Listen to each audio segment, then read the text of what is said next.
Today, we're replacing our old round toilet with a Toto Drake elongated toilet. The cost was $354.80 for the toilet bowl, tank, soft close seat, and white flush lever. The following tools and supplies are needed for this project, which are in the video description as well for reference. We purchased this specific toilet from a local plumbing supply store because it allowed us to install an elongated toilet bowl in our shorter rough-in of 10.5 inches. The standard rough-in is 12 inches by comparison, though 10 and 14-inch rough-ins can be found in older homes. First, turn off the water supply at the shutoff valve if you plan to use your existing water valve. Ours was older and dripped water when turned, so because I plan to replace it as well, I shut off water to the entire house. I'm going to show that process in a future video, so consider subscribing if you're interested in seeing that one. Flush the toilet to empty the tank in the bowl. This will remove most of the water from the tank, and the remaining tank water can be removed with either a sponge or a small towel. Disconnect the braided supply line at the toilet tank. You'll want to have a bucket or a towel nearby to catch a little bit of water that will drain from the line. Then disconnect the toilet supply line at the shutoff valve using an adjustable wrench.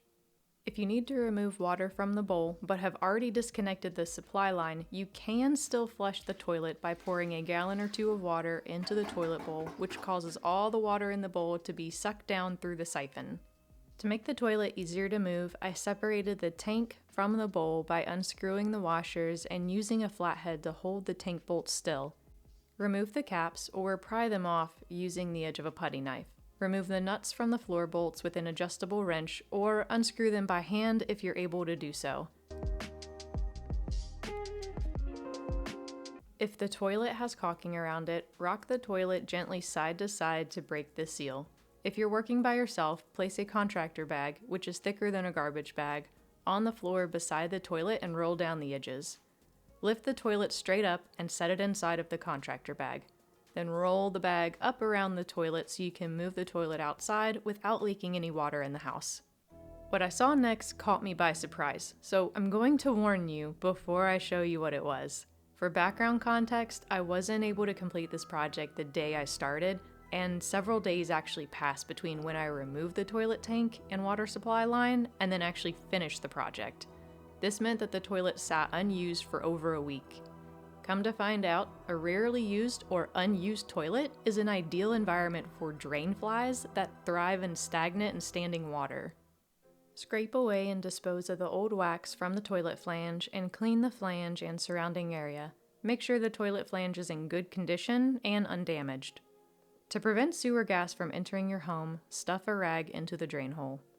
When you're shopping for a toilet seal or ring, be it rubber or wax, inspect the flange and notice where it is compared to the floor.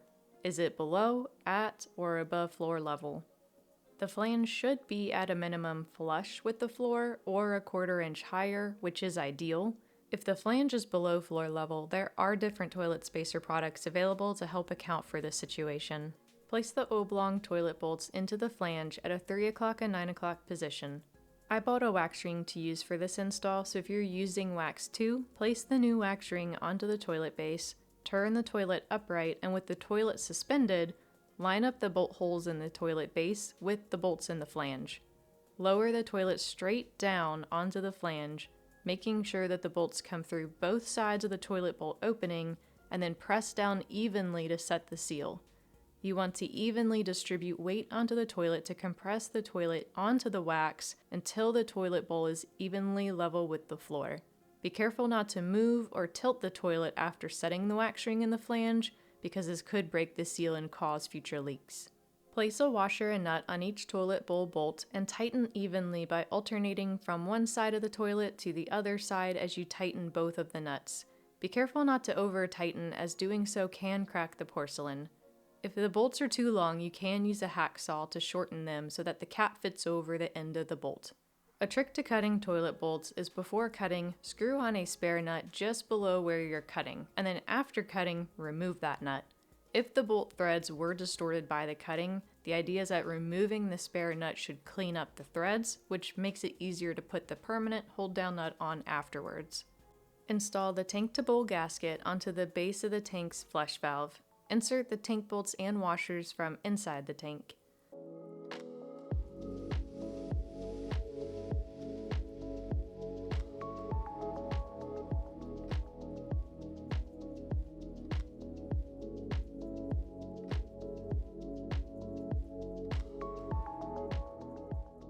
Place the tank onto the bowl, aligning the end of the bolts with the holes in the bowl. Secure the tank to the bowl by tightening each tank bolt, alternating between them whether you've got 2 or 3, until the tank meets the bowl and is level. Make sure you avoid over-tightening here as well. Attach the water supply line to the exposed portion of the fill valve at the bottom of the tank and then to the supply valve coming out of either the floor or the wall. Position and attach the new toilet seat.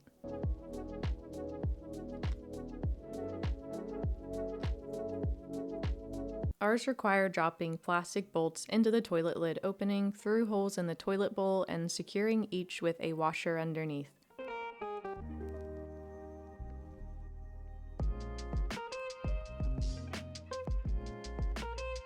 The toilet bolts are hidden by a plastic cover that snaps into place.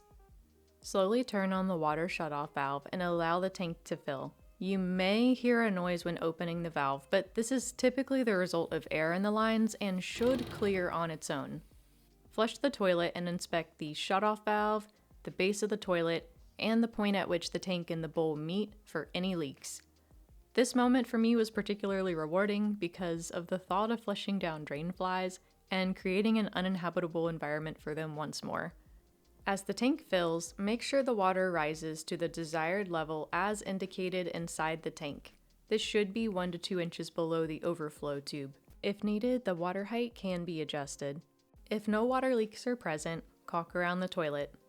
I personally avoid caulking the very back side of the toilet because for one, I can't easily get back there, and 2, this leaves an area for water to leak and be noticed if a larger leak occurs. However, if a smaller leak were to occur, I would not expect to see it spread on the bathroom floor, but instead from the underlying structure. I prefer having caulk around a majority of the toilet in order to prevent external water from seeping underneath. If you're unsure about whether or not to caulk around the toilet base, check your building code in your area to determine if it's a requirement.